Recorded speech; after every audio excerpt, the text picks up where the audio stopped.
Today we are joined with the voice of the New York Yankees, Dave Sims. We greatly appreciate you coming on. We know you're a very busy man. How'd you enjoy the All-Star break? I was good. Had a good time. My son got married on the Sunday, a couple days before. Watched the Congratulations. All-Star game. Thank you. Watched an All-Star game. We had our new blended family in from Washington State, so that was pretty cool. So we had a good time. That's great. Dave, I want to take you back to the winter. What was your instant reaction finding out you got that Yankees job?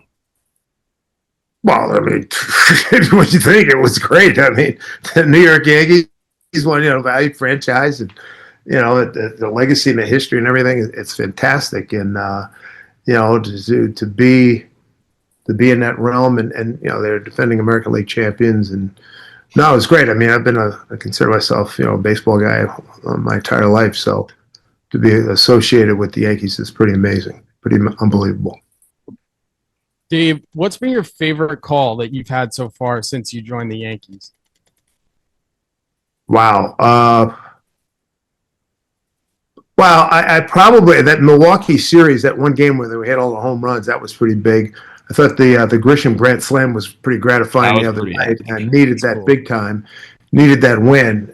Could not lose that series in Atlanta, and I thought, that's the most. I'll go with recency bias. I'll say that one. That was pretty epic. Me and Ryan were both jumping up and down at home. What's it been like working with Susan Waldman? I know you've known her for a while. You guys have crossed paths a lot. And I believe you've said before that she was one of the top ones pushing for you to get this job. What's it been like working alongside her? It's been great. It's been great. I mean, we know each other since 1987, 88, something like that, when she was Ed Coleman and I were doing the talk show on actually it was before. No, let me back up. When I started working with Ed Coleman in September '89, and we would talk to Susan a lot because she was covering the Knicks and then moving into baseball. So, no, it's been great. And, we're close in age, and our reference points are very similar. We're familiar with most of the stories from the 50s, 60s, and on up.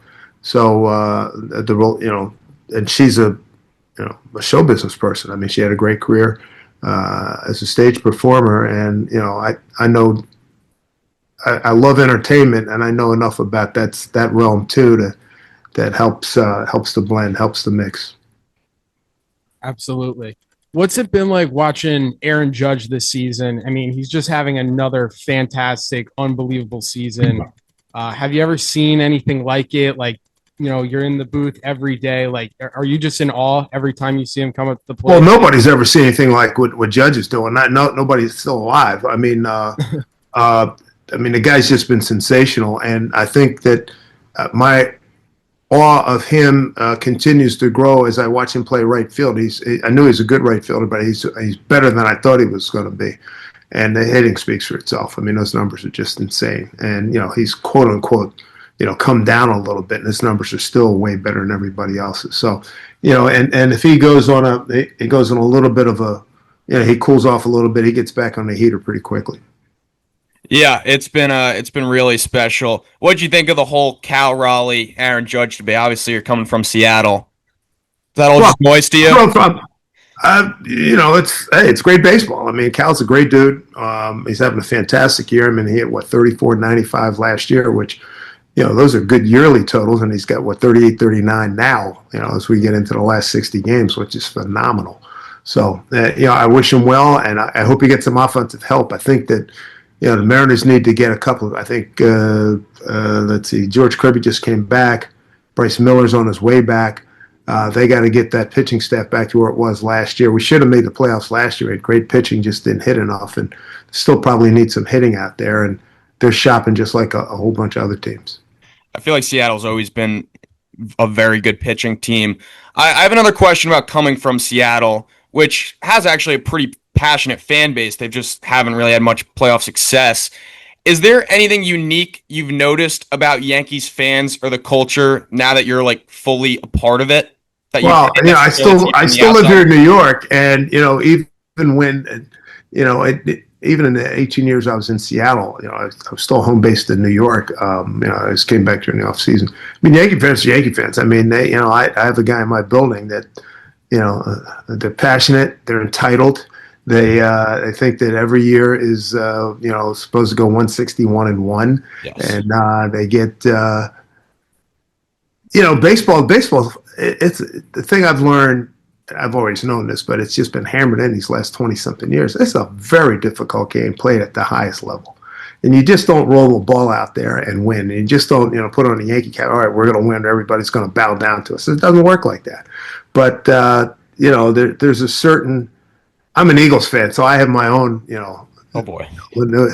As an Eagles fan, I was born and raised in Philly, so I'm pretty proud of that crew and that organization. So and now that I'm working, calling Yankee games, I feel the same, even more so about that. I know during the years when they would go to World Series and the Mariners weren't there, I was rooting for them because they were in New York. So, we like to fly the flag in New York, as you guys know. So I'm not telling anything you don't already know. It's and they expect to win, and given the history and legacy, it's justified. So, Dave, the talk of the town right now is Yeno Suarez. He had another multi-home run game yesterday. He's been the hottest hitter on the planet. You saw him play in Seattle for 2 years. Do you think he'd fit well in New York with the Yankees beyond just what he brings on the field? No question. People have some doubts about his fielding, his range left to right.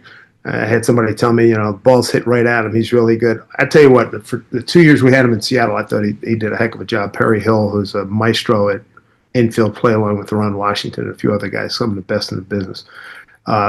Good dude, power hitter. I think he's going to make plays at third. Is he Mike Schmidt, George Brett, Scott Rowland, Adrian Beltre, maybe not defensively, but still really good. And with that bat, forget about it. Boy, you had that bat to the lineup. My goodness, I think that. And then I fully anticipate some moves being made pitching wise, relief, maybe another starter.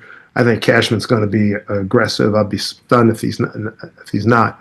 So I would love personally, because I know the guy. I would love to have. I hear great things about Brian Hayes as a defender.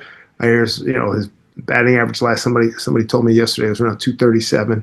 That's better than the two guys that are there. Peraza, both of them, Peraza and Vivas, are good defenders. But I think Hayes is rated higher. I don't follow a whole bunch of defensive metrics, but people tell me that Hayes is the real deal.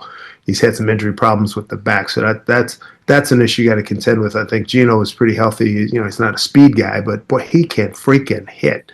And I think he and with his personality and being, he's got a winning personality. I just leave it at that. You're gonna love him if he comes.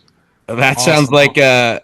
Sounds like exactly what a New York Yankee should be. So that is good to hear. Dave, are you worried about the starting pitching at all, or you think it'll even out getting Heel back and? I think getting Heel back is going to be tremendous. I don't expect him to be at Cy Young capacity the first couple, or maybe even the first 4 or 5 starts. But as we get into September, he should. I look for him to. Hopefully, I would imagine he'd hit his stride. And Fried, I hope that blister clears up. I still like what Rodon is doing. Schlittler has looked good. Yeah. Whom I'm leaving. Schmitty obviously is done. Warren needs to be a little bit more consistent. He has those hiccup innings almost every outing. But he's got good stuff, so we'll see.